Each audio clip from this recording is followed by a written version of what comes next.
Hey there, how are you all this evening? I'm trying to get the right angle. I wonder if this was up higher. See, this would be even better. Pass me that other box. I hate this. I keep trying to find the perfect stand. The perfect stand for my camera. And I've been trying this, that, and the other. So now I'm going to actually, this is ridiculous. You should see what I have this on top of. And what happened to that? You remember when I had that tripod? That worked. This is too high now. Forget the shadow. Shadow want to beat my ass. Okay, we just gonna leave it like that. Because I'm a photographer, and one of the things about being a photographer is, and I'm trying to look at the camera because it's over here, but the screen is over there. But one of the things about being a photographer is you never want to film somebody from up. You always want to film somebody from down. And that way you can't see all the extra chins and shit. So I'm just trying to figure out something that works, okay? So anyways, I want to talk to you all for a few minutes about love spells. And one of these days I'll get the position of the camera right. I really hate this right now, but that's because I'm picky. But I want to talk to you all about love spells.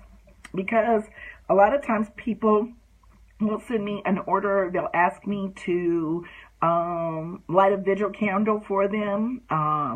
Sometimes I'll have people just directly come, Happy New Year. Sometimes, hey Jay. A lot of times people will just come and be like, hi Stephanie, I want a love spell. I want you to do this and that. Like my man don't know how to act, or I want to get back with my man. And usually those people either like call me or show up on my doorstep, and it's like, or I invite them to come because they really obviously need somebody to talk to. So there's a few problems with doing love spells, okay? Now let me tell you something. There are situations where I'm not one of those people that says it's unethical to make somebody do something against their will. But for me, that type of stuff is like, the job. Like if your boss is an asshole and you want to make him a better person, if your kids are acting a fool and you want to make them act right, okay. I'm all for manipulating them through the power of spirit to get them to do whatever the hell they want to do, or whatever the hell you want them to do. I'm about it all the time. That's what magic is for a lot of times, okay? So I don't have this whole Wiccan perspective of doing something against somebody's will. But there are a couple things and a couple caveats that you need to know about. Root work is like over-the-counter medicine. Root work wears off. And y'all have to excuse me because I'm seeing my camera right here, and that looks really good right there, but that's where the camera is. But I'm just going to talk here because that seems more natural to me. So if it doesn't seem like I'm looking at the camera, it doesn't. It's so weird. I hate this. That's why I loved using my laptop. But my laptop kept freezing, and there was a delay until they get that technology right. I'm not going to use it. Plus, it's low def, real bad. So, back to the topic at hand. I don't have a problem with manipulation, okay? That's one of the reasons why I practice magic. I love to see how things can shapeshift, change, and be manipulated. But when it comes to love, I understand that root work is our medicine, our magic, and our mundane. So when you have all of those things involved, you start to look at the way the power of the root works. And just like white willow bark is the active ingredient in aspirin, if you have a headache, you're going to take some aspirin. But that aspirin eventually is going to wear off, and you're going to have to take something else if the headache persists. So that's to say, if you do a love spell on somebody and they act a certain way for a certain period of time, then it is highly possible that once it starts to wear off, they'll start to revert to their old ways, and then you'll have to do it all over again. You know what? in some situations, I can see you doing that. Like your kids. Kids are going to be good, then they're going to act an ass, then they're going to be good. I can see that with your boss. Your boss can be screwing with you at review time and you need a raise and all this other stuff. I get that. But when it comes to love, that's where I kind of be like, no. And there's a couple reasons. Oh, hi, Xanthia. I'm on the phone tonight because of all the stuff that was happening with the freezing and everything. Except when it comes to love, okay? Because, first of all, personally, and, you know, you can do whatever you want, boo-boo. It's your world. I'm just a squirrel. But what I'm trying to tell you is when it comes to love, I want somebody who loves me consistently, who's going to continue to love me, you know, as long as I remain the person that I am, you know, because I don't believe in pretending to be someone else. I want somebody to love me for me consistently, okay, without any additional influence. The love work that I like to do is for people that already have strong relationships, make them stronger. Or if you had a strong relationship, but you're just going through a rough patch. Those are the times when a love spell is really good. Then there are other times when love spells are good, okay?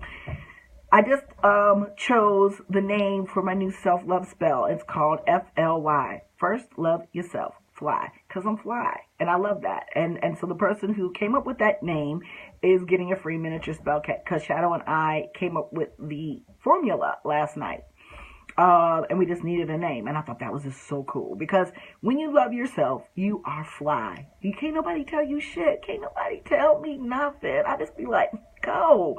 That's the way I am about myself. And that's the way I want everybody to be. Now, there was a time where I wasn't like that about myself. There was a time where I thought, oh God, when I was in high school, I must have been a size 5, and I thought I was fat. I had a lazy eye. I thought no man would ever love me because my eye be looking crazy. In fact, I've had gentlemen tell me that that's something that they consider to be sexy. Men find some of the weirdest things sexy. Women too. And so, or my lips were too big, and now everybody wants my lips, or my hair was too nappy, and I love my nappy hair now.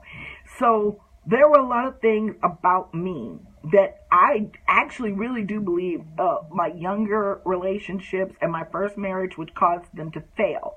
Because there were things I didn't love about myself. Because if I loved certain things about me, if I really loved me, then I wouldn't have been with them dudes in the first place.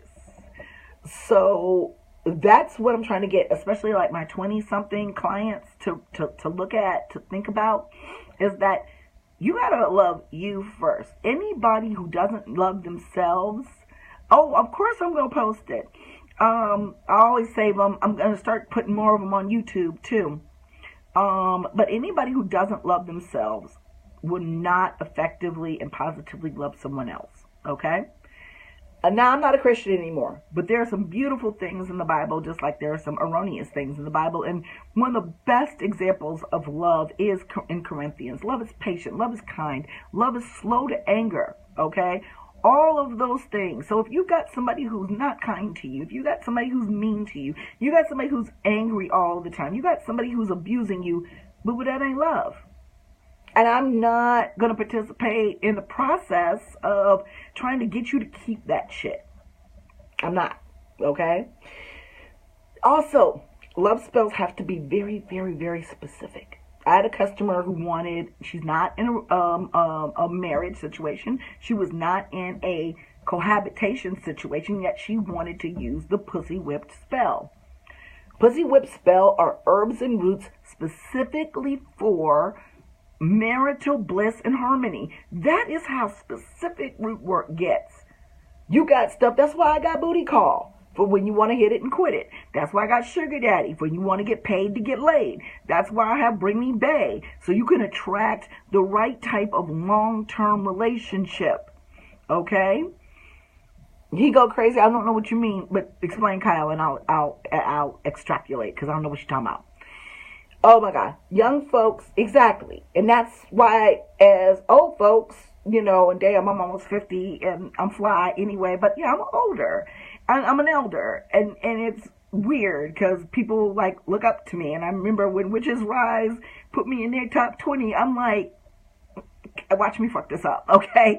So, because often I have the mentality of a 12-year-old boy when it comes to my sense of humor. And I woke up one day, y'all.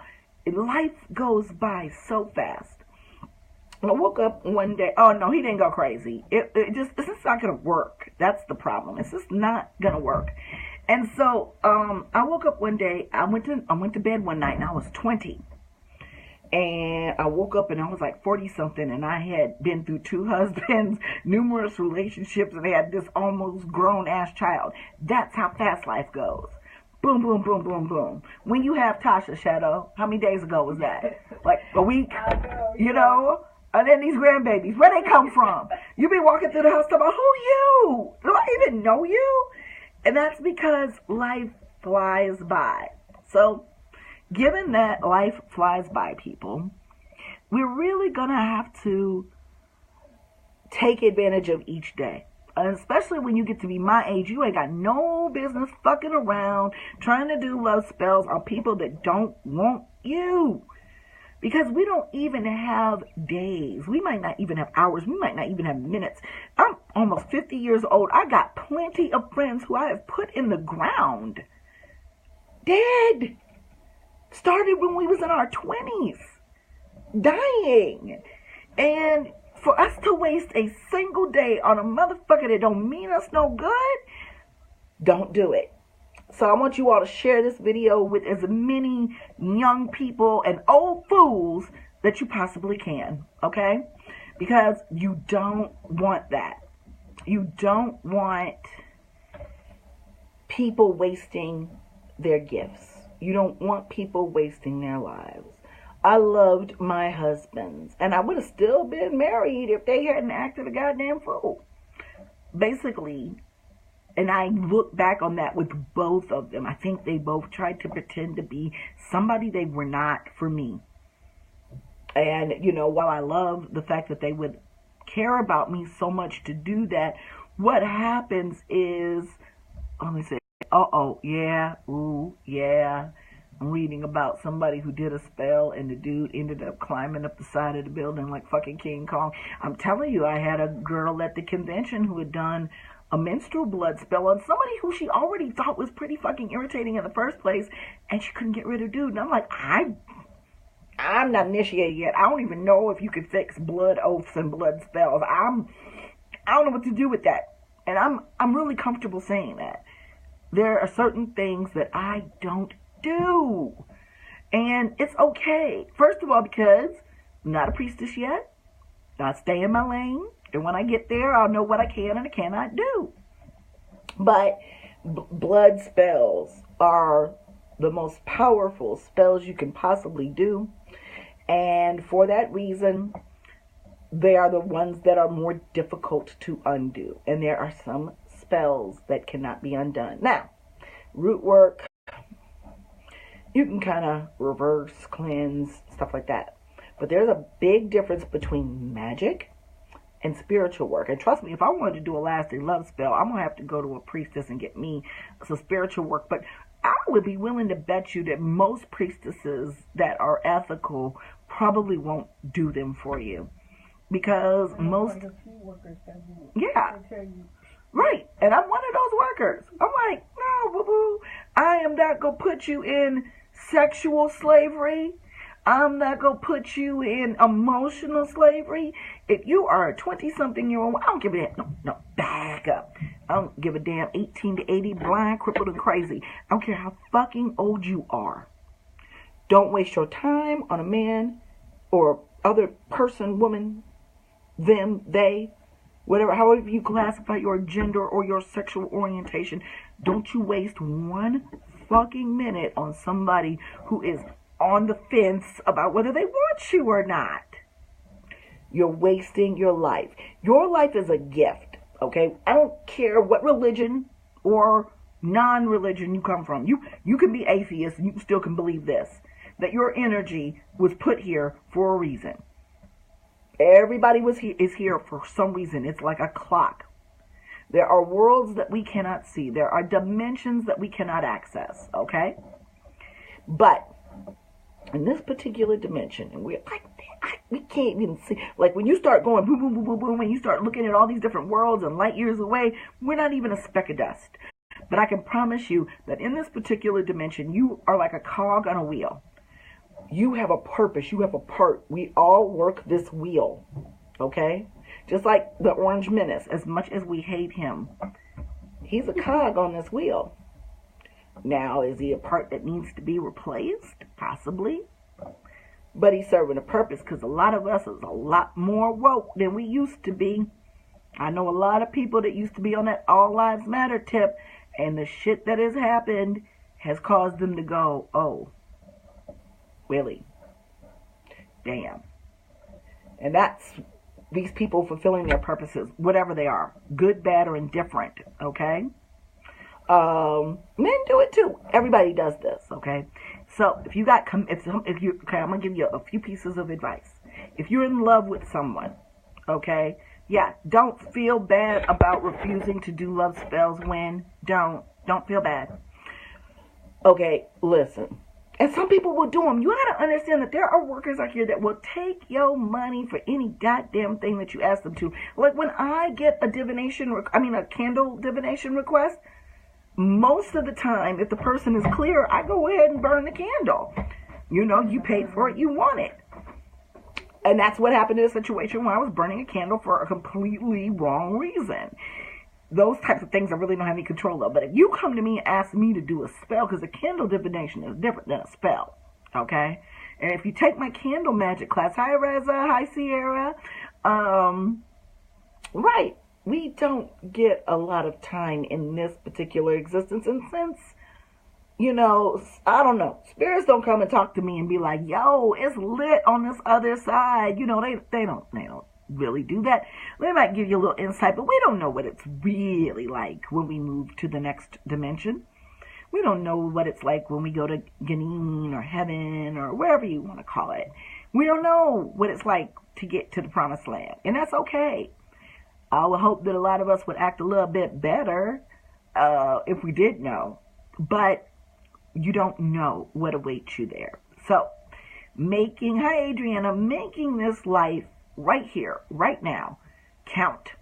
That is your main goal and objective in this humanoid being that you're in right now. And you have a gift.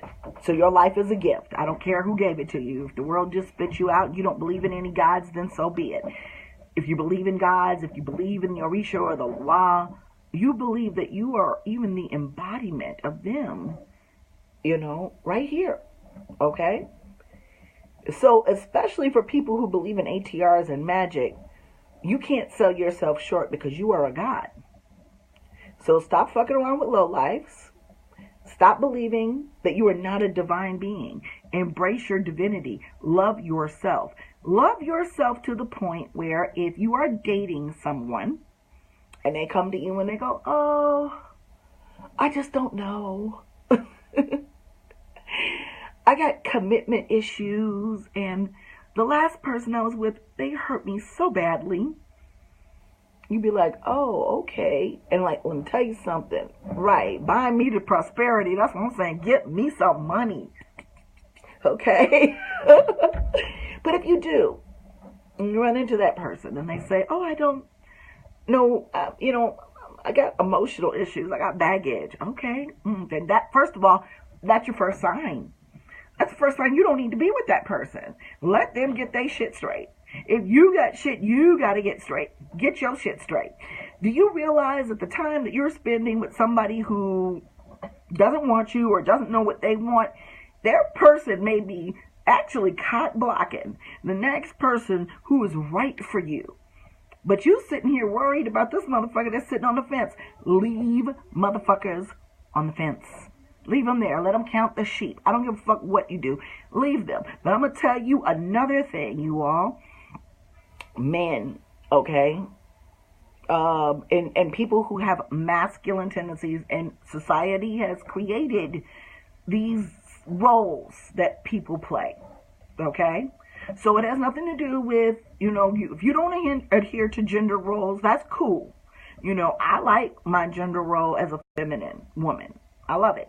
I embrace it. I love it. I want it. Even though I'm, in some ways have things about me that are aggressive and considered to be masculine, I'm a girly girl. Okay? I always joke and say I'm this weird hybrid between Freda and Danto, because both of them will get your ass. Okay? Do something wrong, offend them, and they will both get you. You will get got. Okay? But they have certain traits about them that I identify with strongly. Loving pretty pink things, except Freda likes light pink and I like hot pink. That's because I love Danto and I love red and I love, she's the Loa of business, and she's the Loa that looks out for single mothers and women who own businesses. So I identify with both of them strongly. But what I know about men who categorize themselves cis, masculine, and things like that, when a man wants you, boo-boo, or even someone who has masculine tendencies, there's nothing that's going to stop them. To the point where you can, like that woman who just talked about somebody climbing the building like fucking King Kong.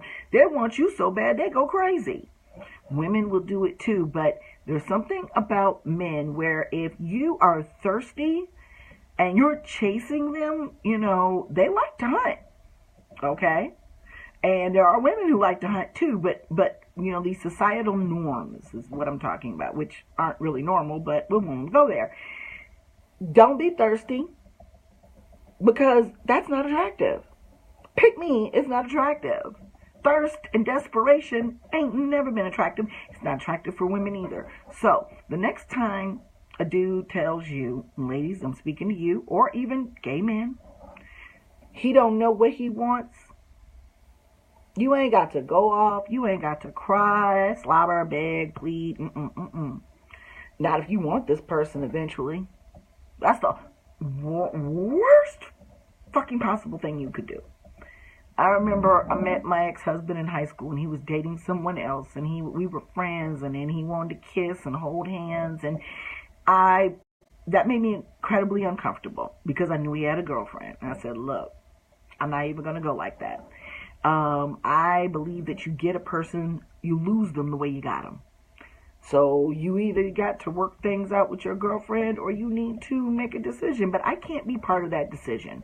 And that's basically what I've told anybody who's been interested in me and is with somebody else. I can't be part of your decision. You can't make a decision to break up with somebody else because of me. Now, you can make a decision to break up with someone because you're not happy, because that person doesn't turn you on anymore.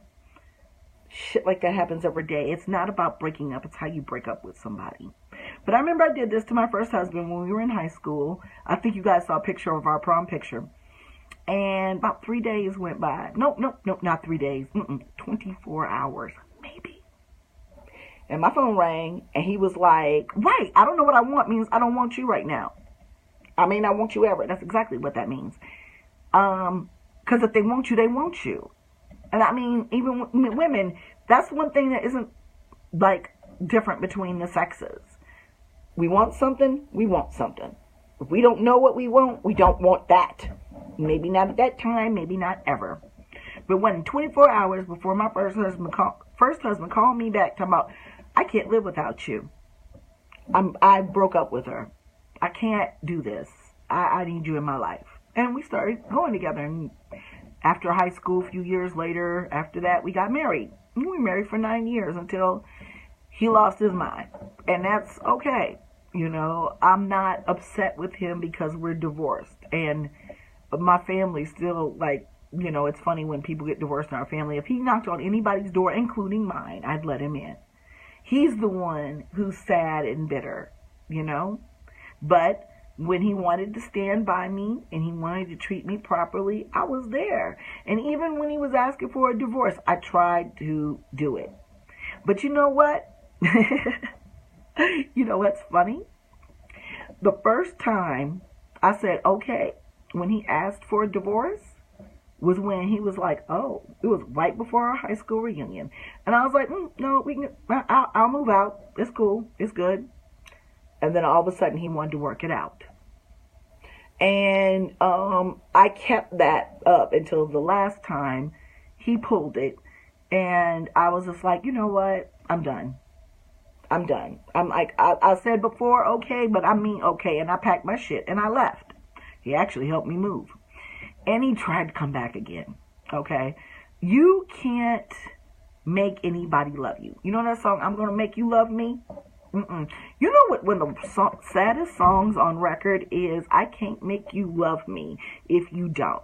Reba McEntire sings it. Makes me cry every single fucking time. Written by Prince. And she's just basically saying, you know, I can't make you love me if you don't, but I'm going to spend this last night with you. You know what? That shit hurt so much for me to even think about that I couldn't spend that last night with that person. I couldn't do it. We gotta love ourselves just a little bit more. Oh, that's your favorite song, Lewis? Stop it. Don't you play that shit around me. If you know what? You really have to do things. You're not gonna get a boo sitting in the house.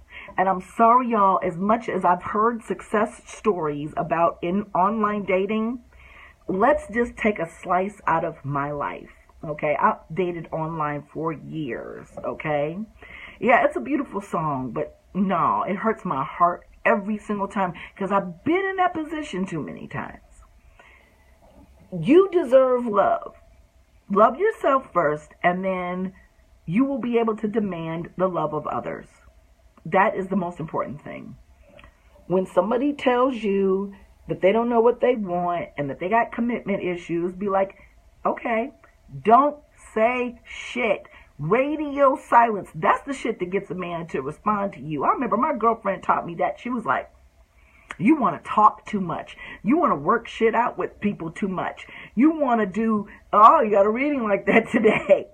You want to make things, you know, oh, Adele. Anything Adele sings makes me cry. I love her. I love her to death. But I can't listen. And Liz Wright, oh God. You ever listen to Liz Wright? Liz Wright have you rolling in the floor just, oh God. You know, no, right. When a man tells you bye, you go, deuces, see you later. And then they'll either straighten up and fly right, which is great. And you can do spell work to make the right person come to you in the process. I'll get down with you all day on that. But leave and see what happens. Don't stay when somebody tells you that they don't want you. Because I wasn't married 6 months before my husband started talking about how he wanted a divorce after he came back from Desert Storm all fucked in the head. And I went vacillated for 9 years between trying to make my marriage work and being like, fuck you. Because, well, I loved him and the sex was good and he was a good guy. He just didn't love himself. His parents never taught him to love himself. He had a lot of things wrong with him. I mean, shit. He actually grew up in the townhouse where Richard Speck killed all those nurses. I couldn't believe that when I heard that. When you think about the influences of tortured spirits on somebody's life, his parents were from British Guyana, South America. They were Africans, but they didn't consider themselves to be black. Very strange people. But you live in a house of a mass murder and death. You know, they didn't even think there was anything wrong with this shit, y'all. They were immigrants. They was like, shit. They was from British Guyana. You know where Jim Jones killed all those motherfuckers? So when I'm talking about, girl, I'm going to kill you. I'm going to beat your ass. I am on Facebook Live. I'm going to beat your ass. She was scared and pushed me in my head. She slapped me in my forehead the other day. I'm going to kill this child, y'all. Come get her. Anyways, yes, he grew up in the house in Chicago, Illinois, where Richard Speck killed all those nurses. They even did something like that story on American Horror Story, and I was sitting there like, And he had this fascination with this perv his entire life, like trying to figure out why this dude did this shit. And people would always come over and try to get into their house and stuff. So, try to take a tour and shit, okay? Hey, Keita. I'm talking about your uncle cousin Michael. And my battery's about to die. And, okay, what I'm going to do is I'm going to plug in my phone, y'all. Hold on. And if it starts making high-pitched squealing noises, you got to tell me, okay? Hold on. Let me get my cord. Is this motherfucker going to stretch? Come on, cord. Let's stretch.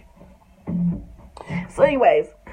So, I dealt with this man for 9 years of my life. I think I was with him for a total on and off of 13.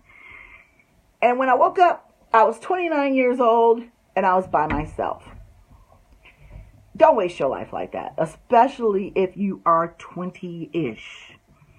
Don't stay with no man, especially if they beat your ass, make you feel bad about yourself, if they're derogatory to you. Don't, men, women, whatever, going to take his plane and crash. Right. My ex-husband, my second husband was like, I'm going to go out. And he used to do that all the time. And that's why I divorced his ass. I did not know that my second husband had attempted suicide 5 times before he met me. And when I asked his mother, who I love dearly, and I still see, his whole family was great. I thought it was really going to work. But he lied about who he was, especially mentally. And I am no stranger to mental health issues. My family, yeah, your Uncle Michael, everybody says he was really nice. That's because you didn't have to live with his ass. All the kids loved Uncle Mike. He played the trumpet for them. He played games with them. He scared them a lot, too, with masks and shit. He was a crazy dude. But the second husband kept threatening to kill himself. Okay? One day I was just like, okay, bye. See you later. Just don't do it in my house. Because I got to live here until I can sell this bitch. And, of course, he didn't. And that was when I knew he was so full of shit. So people that mentally manipulate you, don't have to be heartless. If you care about the person and they said they're going to commit suicide, Shadow, what's that you did? You called his mama, didn't you? Yeah. You're like, you're going to have to come see about your son. And that's exactly what I did with my second husband. I said, oh, your son over here playing like he took something. You might want to come see about him because I ain't calling no fucking body. I got insurance. He dies, I'm rich. Although, be real careful because if people commit suicide, there are sometimes clauses in insurance policies that say that you won't get paid. So, yes, emotional blackmail. You hit it, boom, boom, boom, boom, boom. Mary Nash for the 100. Fuck emotional blackmail. For real, y'all. Relationships are meant to be healthy, positive. You could be broke together, but you can make each other's lives so much better. You can bring your lives together, okay, and do better, okay? Yeah, call their mama. Because, shit, if you kill yourself, your mama might miss you. But you can, as long as your relationship is two people coming together, improving each other's lives in whatever way, shape, or form, please have common interests and please have a life of your own. Read the Prophet. Okay, he talks about two people being one, but also having their own thing. If you get with a person that doesn't have any friends, don't date them. If they don't have a life outside of you, don't date them. Because that person, 9 times out of 10, will turn abusive. I make this joke about my bed, right? Because my bed is abusive. And I'll tell you why. It feels good, the bed feels real good, but the bed doesn't want me to leave it. The bed says, oh, forget your friends. You don't need no friends. Let's stay right here with me. My bed tells me, oh, girl, you ain't got to work today. That's just money. Ain't nothing going to make me feel like you make me feel or I make you feel. Okay, that's the way my bed makes me feel. It's like you ain't going nowhere. You gonna stay right here. That's what my bed did that to me today until noon. Okay, it's like, bitch, you ain't no. I got you right here. But for real, if you got a person in real life that does that to you, you're being abused. If they're cutting you off from your friends and your family, if they don't want you to go out with your girls, If they don't, if you have male friends that you've had prior to the relationship that you ain't never ever had no sexual interest in, and they don't want you to keep up with your friendships with people of the opposite sex, you are being mentally abused. And it's really sad because a lot of people don't pick that up until it's too late. And I've tried to tell so many people, I'm like, what the fuck is wrong with you? Why is this person calling you while we are together? They know good and fucking well where you are, and they're harassing you about when you're coming home. Don't they have something to do? Can't they at least beat their fucking meat with some porn until you get there? There's something wrong with that, y'all. Learn red flags. Right, you just got back in bed. That bed be, oh, my bed be. I'm going to start doing videos from my bed because my bed be like, be possessing me. Be like, no, bitch, you ain't going nowhere. Eat the cake, anime. It's my bed. And then I'm wondering, well, you know what else? Also, another thing, thinking of abusive situations, I was wondering if my bed is really good for me because my back hurts. And, you know, when you get that back knocked out, but anyways, that's beside the point. But my back hurts, and I'm like, wow, maybe my bed isn't good for me. Maybe I need a different bed. Maybe I need a firmer bed. Maybe I need a softer bed. Fat girl mattresses. They make fat girl mattresses? But, you know, in the plus size, I'm considered small fat. Yeah. What is that about? I thought fat was fat. Shit. Yeah, What? go pick him up because I'm about to order this Uber. No, I ain't picking him up. You can order that Uber. I'm on Facebook Live. If you don't go away, what pick him up? Ain't nobody picking nobody up. It's fucking minus Negro teen out there. The fuck? Man, black people don't go outside this weather. Tell that white boy to get in the cab. Bye. Shit. I don't know how to act. You knew that. Well, you didn't know that. You just unfortunately ended up being my kid. I know you didn't, but it's a joyful ride. Think about what your memoirs are going to be like. My mama was a witch. How many people do you know? You be like, come on, sit down and do witchcraft with me. And what's her name? Marilyn Munster over here, the only clean room in the house. No, I can't do the witchcraft. Like, you better call that goddamn Uber. I'll make you pay for it some way. Because we ain't got no CTA here. This ain't Chi-Town. But shit, I'd have to be going out and stepping in somebody's car. Just, man, I'm telling you, it's minus Negro something. Where black folks don't leave the motherfucking house, okay? Shit. I ain't even gonna leave the house for dick, okay? I'm not leaving the house for dick. That song, what you do for the dick? What you do for the dick? Would you leave for dick? And this weather? Well, no, because you left for stewed tomatoes, so you would leave for dick. I told you, we got some tomatoes in there. We'll stew them motherfuckers ourselves. You have to go to the store. Yes, my daughter is Marilyn Munster, so the rest of us are creepy and fucked up, and she's like straight A's and Miss, you know, I always know where she is. She's an angel. I love my child. My child's a really, really good kid, and I have to say that publicly. She makes me so proud. I had very little to do with that, because I'm a degenerate. And her father's fucked up. So, me and her dad used to cut so much school in high school that we were both really smart. And we would go in after cutting about a week, take the exam, and get an A. But they would give us C's because we never came to class. You know, I mean, but there's also, Kyle, because I'm a little bit different than a lot of parents. You know, her boyfriend can come here. He can stay here. He can spend the night. I've made sure that she protects herself from pregnancy and STDs and all of those things. Yes, the dick had to be delivered, but you know how crazy I was about her daddy in high school. And I bet you, man, and he was fucking everything he could. And somehow, some way, when my clock went off, that's another thing, ladies, that you don't want to do. There is a sperm bank for a reason. Don't be getting back with somebody from your past just because your biological clock has gone off. Okay?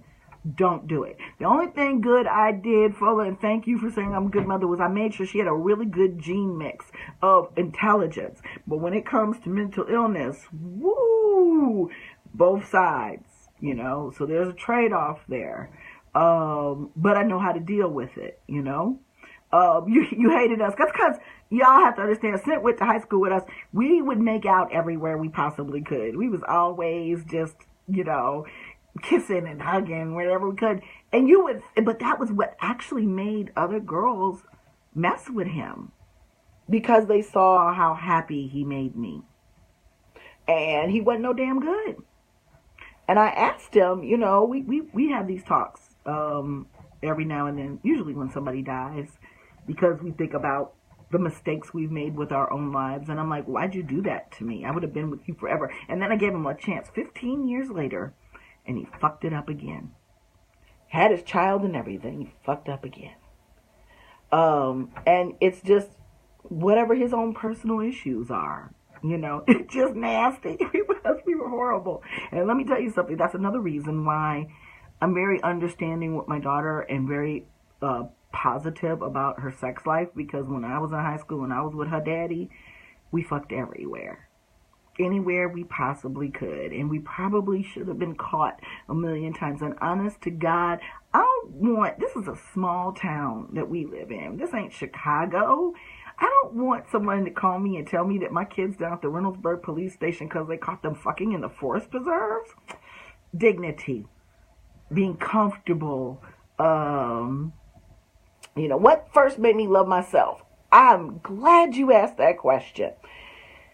Realizing that I was fucking beautiful. And you know how old I was? Don't be mean.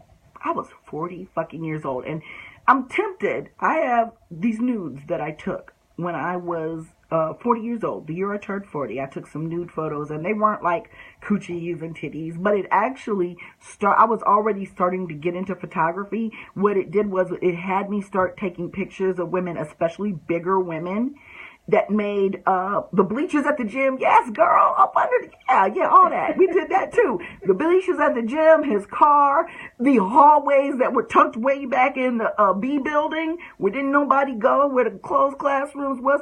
We fucked everywhere. Okay, and I know my child is a mixture of me and him, so I need to give her a sex positive place to do that.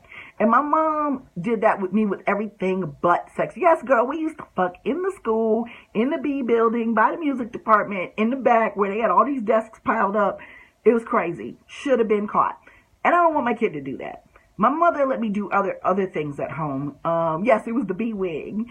And I got high with my mother for the first time. I drank with my mother. My mother taught me how to play dice and took all my motherfucking school money. And that's when I learned how not to waste my money gambling. But 40, I call it the fuck it 40s. It's also the fucking 40s because you stay horny as all get out. Okay, our sexual peak is now. So if y'all see me with some 20-year-old, just don't ask him to speak. He's just going to be standing there smiling and know that the dick is good, because that's the only way I'm going to put up with somebody that young, okay? But I started to realize I took those pictures, I took those nudes, and I was messing around with a guy who didn't love me. And I looked at them pictures that he took, and I was just like, no, I still got, some marketability here. And I'm going to need to go on and move on. And that was when I was like, I'm beautiful. And I don't have to put up, and it was unphotoshopped. The only thing we had to Photoshop a little bit was my mustache, because I don't be really good about waxing it. And I'm a hairy bear, because I'm like German somewhere in that line. My great grandfather's German. So, yes. So, yeah, I took nude pictures and I put them on my mundane profile on Facebook, and everybody lost their minds because they were fucking amazing. One of those pictures I use as a cover picture. If you click through my cover picture, you'll see one of them. I had it up a few weeks ago. And that's when I first started loving myself. 40 fucking years is way too long to wait. Yes, it's the fucking 40s and the fuck it 40s. Because by the time you get to be 40 years old, if you halfway doing your life right, you got your money. Oh, the pictures are amazing. And maybe I'll post a couple here in the comments afterwards. But I don't know, because I'm like, do I want to post these pictures or not? I don't know.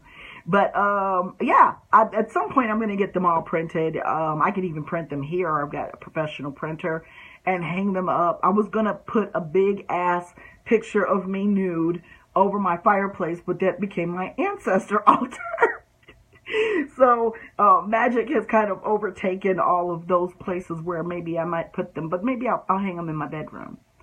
But it pissed me off, and then I started looking back. Photography is an amazing thing. I looked at these pictures from then back and realized, what was wrong with me? Well, I had an alcoholic mother who really didn't instill a lot of self-esteem in me, even though I looked just like her. And that's because she never valued herself. She never got the men that she deserved. My father I didn't meet till I was 13, and it really seemed forced with him. And my boyfriend, who I loved like nobody's business, cheated on me with everybody he possibly could. And I don't know, I never had anybody, never. My cousins used to make fun of me because I was yellow or my lips was too big. They called me glasses, even though all they blind asses wear glasses now. And they called me duck lips. And nobody ever said anything nice to me. It's really painful when you stop to think about it. The men that did finally come along in my life and tell me that I was beautiful left me. And I felt like everybody left me. I remember after I broke up with my daughter's father again when I was 2 months pregnant.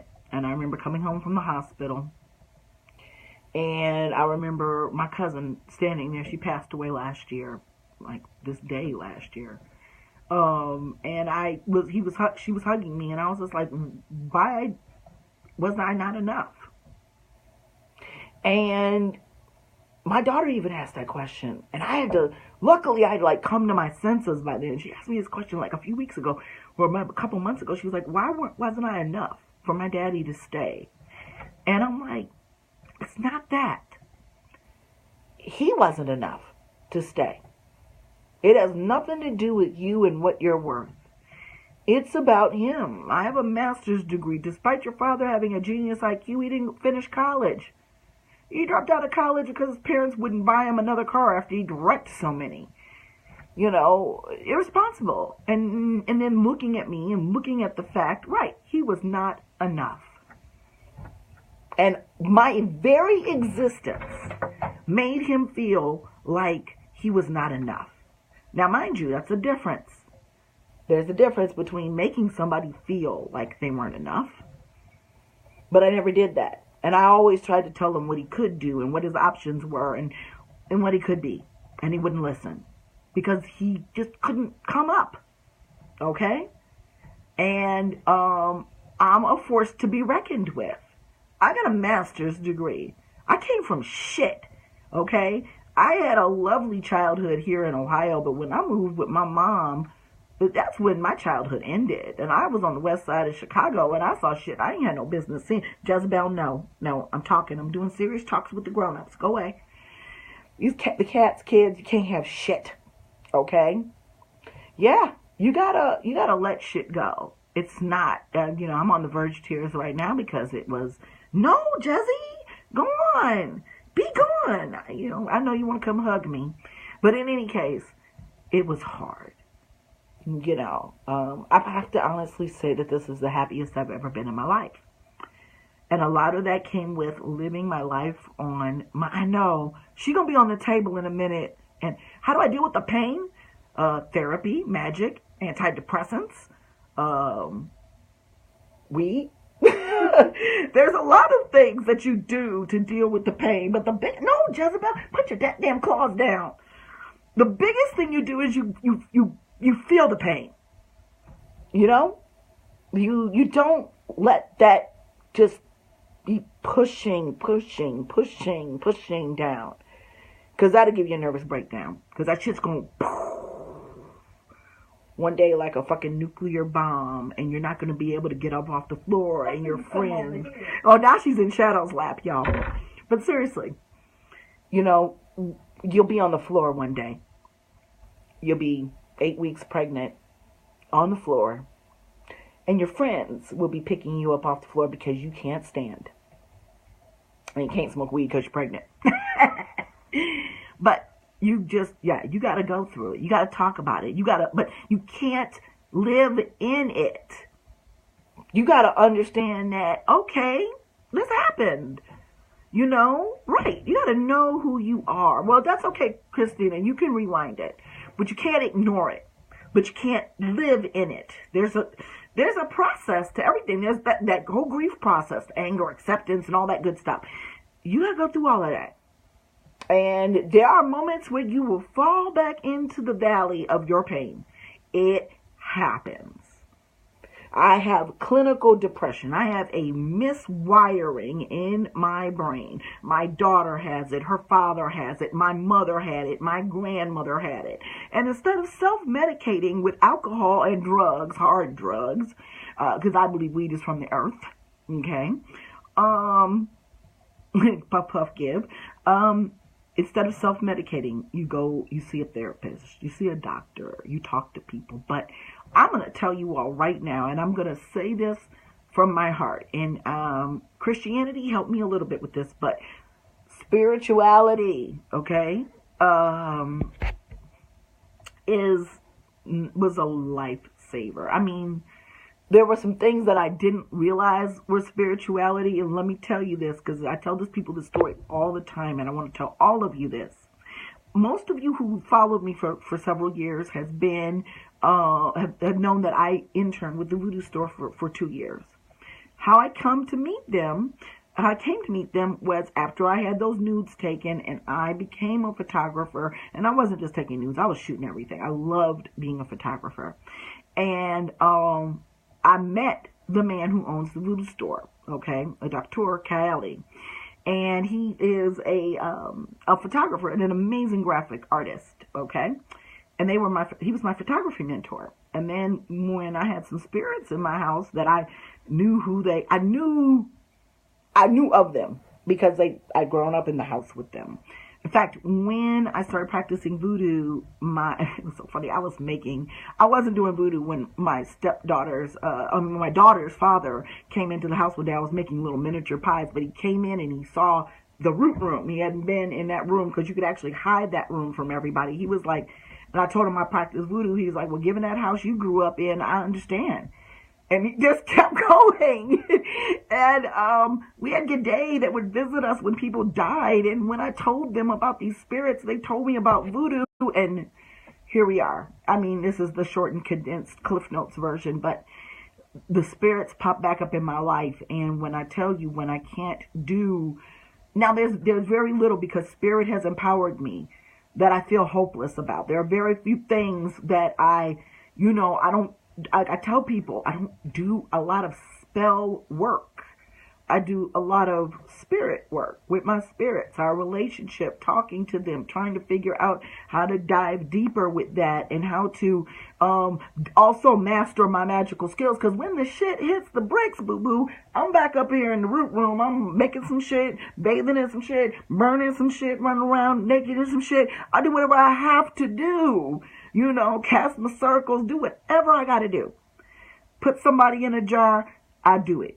Put somebody in a coffin box and bury them with my ancestors, I do it.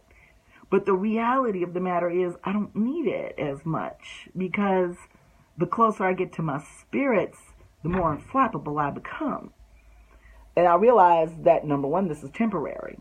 Like the old folks used to say in church, trouble don't last always. Joy come in the morning.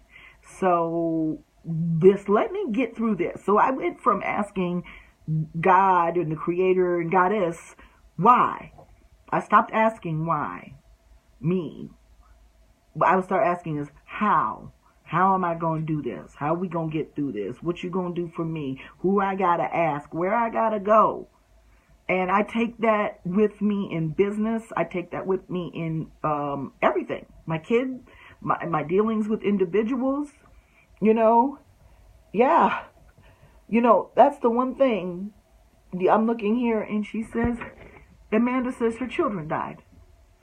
I am so sorry that you lost your children. And I think that would probably be the one thing that would take me under. But I don't know. And I hope I never have to find out. I would hope that my relationship with Spirit is something that would sustain me. But Yeah, I have a stepdaughter, and she left home because she's stupid. I love her to death. She's beautiful. I have a beautiful grandbaby. I've raised her since she was 7, but you know, she don't want to do what she's supposed to do, and she wants to blame it on me that I'm negative. She can't be around my negativity. That's what she tells my cousin Belladonna all the time. No, she's full of shit. And she's got a lot of growing up to do. And I love her to death. And I love my grandchild. And I love the one that she's about to have. Because, yeah, she that dumb. You know, I guess, I don't know. She's super beautiful. So maybe you can't have everything. But she is smart. And she just dumb about life. And that happens. But when you are 20-some years old and you got a mama that keeps it for real and loves you like she was hers, and you don't want to accept that, guess what? All I can do is pray for you and pray that one day, I haven't even done spell work to make her come home because I really don't want her to do it without being ready. So I have my one child. I wanted 10 children. I had a hysterectomy in 2009. I turned 40 years old. I took those nude photos. I found out I was beautiful. I had to have a hysterectomy because I had 20 fibroids. I lost my job. I lost my condo. I lost my credit. And I lost my mind. And that was 2009. Now I have a house that you could put my condo in 3 times. I still have my beautiful child. I've invested my life in her. I have friends. I have people who love me. I have spirits who watch out for me. And I'm blessed. And so I'm happy. Now, I get mad about shit all the time. Shadow'll tell you I be fighting air. Motherfuckers, I don't care. But and then 10 minutes later, I'm alright. You know, I don't stay mad long because I can't afford to. You know, and as a result, I think that I do a lot better because of that. I probably would be dead if I let things really, really get to me. You know, right? You know, children will do some shit. They will. You love them, and they will break your heart. And I love my stepdaughter. I hope that maybe one day somebody will show this to her. If, you know, she's ever so inclined to pay attention. But she's 22 years old, and you know she had nerve to tell somebody I didn't raise her. Okay. Oh, he's here? Yeah, she texted me to unlock the door. Well, why can't she bring her ass downstairs and let him in? What is this? This ain't the damn Ritz-Carlton. She got no goddamn doorman. Let him in. She playing. She better bring her ass downstairs. She up there in the bubble bath. Come hither, whatever. Okay, whatever. But in any case, you know, I've had. She's not here yet. She just wanted to open so he can come in. You know what? She can bring her ass downstairs so he can come in. Folks, funny. I'm gonna get her though. I'm gonna fix her ass for coming here pushing me in my head. I'm gonna get her for that. But you know, it's you know, you got to pray for people that don't want what you have to give. And that's probably, if we're going to come full circle on this whole conversation, because I seriously derailed. But if I'm not an authentic person, that's what I asked for. I've done a series of rituals for the new year. And during one of those rituals, I said, help me to be genuine. Help me to help others by being me. I don't want people to think that I am perfect. I don't want people to think that I ain't done bad shit. I did bad shit. I've done good shit. You know, I've been with men who were married. My daughter's father went and married somebody else after I got married. And then I got divorced. He got separated. We got back together. And then he left me and went back to her. And I got exactly what I deserved. And it was a long, lonely, sad pregnancy. I dreamed all my life of having the father of my children, husband, in the delivery room with me. He wasn't there.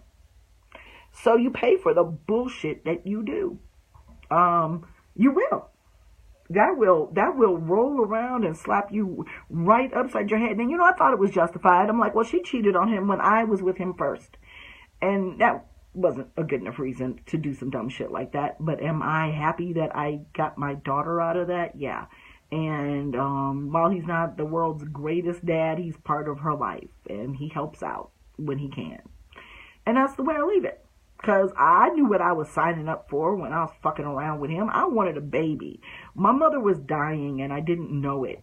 And she probably knew it. And she basically sat us both down when she saw he had come back into my life, and she said, look, I need a grandchild. And I'm like, well, yeah, but he still married. And my mama, who had a baby with a married man as well, she was like, I don't give a fuck. I need a grandchild.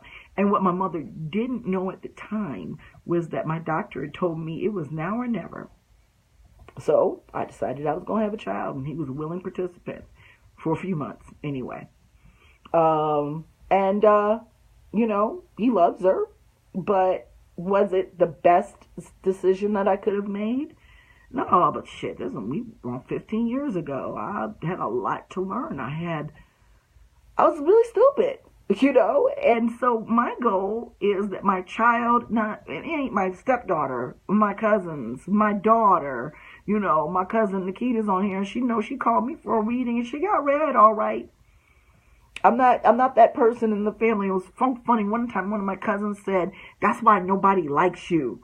It's talking about in the family. And I'm like, and that's why I don't give a fuck. Because while all of you all want to sit around here and shovel shit in somebody's face and bullshit them and tell them lies and then go around and talk about it behind their backs, I'm going to tell you what the deal is right now. I'm going to tell you how you fucked up, especially because you motherfuckers don't waste any time trying to tell me about how I fucked up. Okay? So I'm going to keep it real. And y'all can like me or y'all can kiss my ass. And that's what I tell people. If you want to study under me, you better be that motherfucking witch. That's the one thing that I am going to require in 2018. Because if you are a grown-ass woman and you support yourself and you pay your motherfucking bills, don't you come up in here talking about you want to learn witchcraft, but you don't want nobody to know. Now, there's one reason why you wouldn't want anybody to know, because you want to sneak up on a motherfucker. I get down with that. But be your honest truth, okay? Live your honest truth. Be your authentic self. You come here and you spend almost $500 to sit with me for 3 days, you better get ready for some fucking realness. And the people in your life better know that if they fuck with you, you got a little bit of extra arsenal in your fucking pocket. Make them wonder, is it live or is it Memorex? Did she hex me or am I just a jackass? Okay? Because that's what you should always do. You should always keep a motherfucker wondering whether you've thrown at them or not. Don't get on Facebook showing your magic and your spells and your altars and your shit, or in these groups talking shit about how you did something to somebody. Don't put it out in the universe. Do your spell work like you do your homework. You don't get on there talking about, oh, I did this math problem today. I'm the shit. Keep it to yourself. Keep your shit to yourself. Stop telling all of, I think here come Pookie. I call him Pookie because it's a private joke. But anyways. Hey, Pookie. Lock the door. Yes, please lock the door. Shut it. Don't let the cat out. You can't say hello? He's waiting. Oh, okay. I'm on Facebook Live right now. You can come over if you want to, Pookie. Hello, Pookie. I heard you all had a good time last night. Yeah. I would have thought more if I didn't hide my phone from myself. Oh my God, y'all were ridiculous. That one was ridiculous last night too. But, you know, like I said, the love spells. Don't ask me if he ain't shit or she ain't shit. Love yourself. I'm really good with helping you love yourself. I'm really good with helping you get to the authentic you. I'm real good with making you uncomfortable enough to do that. Because trust me, this whole witchcraft thing that people kill me tomorrow. When did you get into witchcraft? I'm like, when did you get into Jesus Christ? I love it. It's like it's a hobby or something. But this lifestyle, witchcraft, made me uncomfortable. Made me look at my religion that I've had all my life and say, whoa, don't none of this shit make sense no more. You know, this is contradictory. This is fantasy. This is plagiarism. What are we doing here?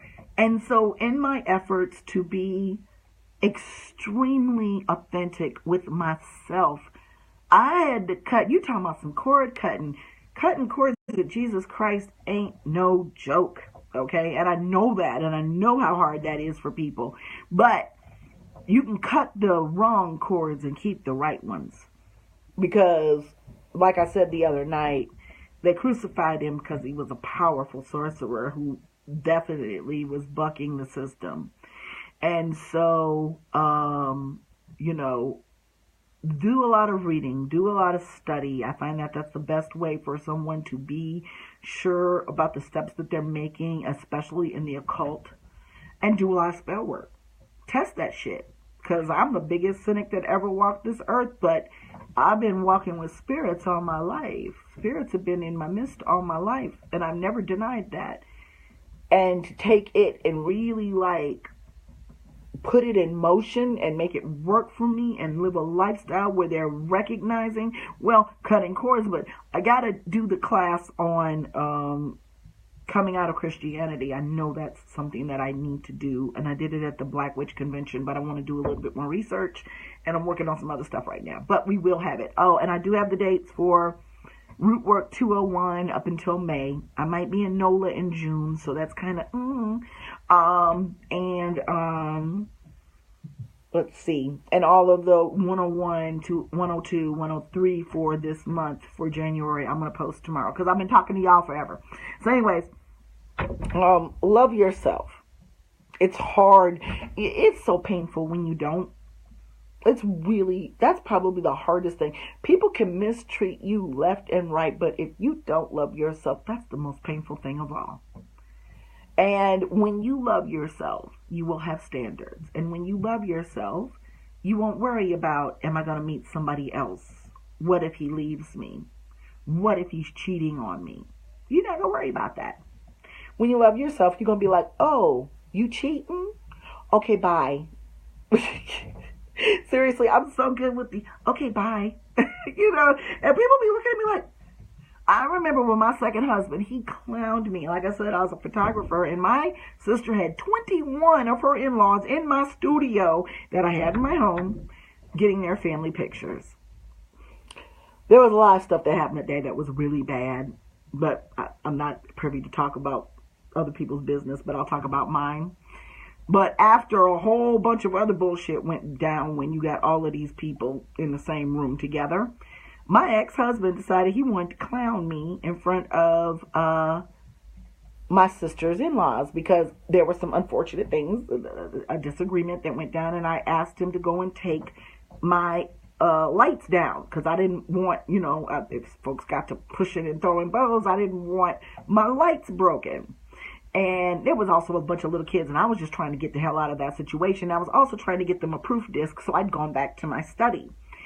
And he went off about taking some lights down, and then this is the same one who was threatening to kill himself, and then went on to say that he was leaving. Like, fuck it, I'm getting out, I don't love you anymore. And I looked at him when he said that, and this is when I knew, yes, bitch, yes. I looked at him, and he said, I don't love you anymore. And I said, oh, really? I said, do you realize that's not the worst thing that's ever been said to me? And my sister thought I was crazy because I sat down on the couch. I got me a drink. I had a square, and I was chilling. Like, and I tell the story all the time. Like, before I used to be like, who was that? Oh, Raisin in the Sun. Danny Glover. Woo, if you've ever seen him do Raisin in the Sun when they find out how he fucked up, and he be rolling around the floor, crying, slobbing, it's foaming at the mouth. That's the way I used to be when I used to break up with somebody, especially when I lost my first husband. Oh, that was torturous. And I didn't do that with the second husband. And I'm going to tell you all why. And this is something that I'm going to leave you guys with because it's time for me to get off of here and get ready for bed. Because, oh, God, I got to work the day job tomorrow. I work at home, y'all. All my jobs, I work at home. And I'm spoiled. But I'm like, the mental idea that I'm back on the plantation tomorrow is kind of messing with me. So I'm going to go to bed early and, you know, try to do what I'm supposed to do. But what I'm going to leave you all is with this. You know, when he left, he packed up his shit. I mean, he packed up all his shit, had his uncle come get him because I guess his raggedy ass didn't have no car or his car was broke down or something. I can't even remember. But he had his uncle help him come get his shit. The very little, and a motherfucker that can pack up in a matter of a couple of hours ain't got shit anyway. So he packed all his shit and moved out that day. And I sat on that couch and I had a square and my sister was like, "Are you okay?" I think she thought that I'd finally really lost it because I'd lost the ability to react. And that wasn't it. First of all, I was happy as hell. I was free. Because I'd been free for a very long time and fooled around and met somebody and married somebody I hardly knew and thought it was going to work out, and it didn't.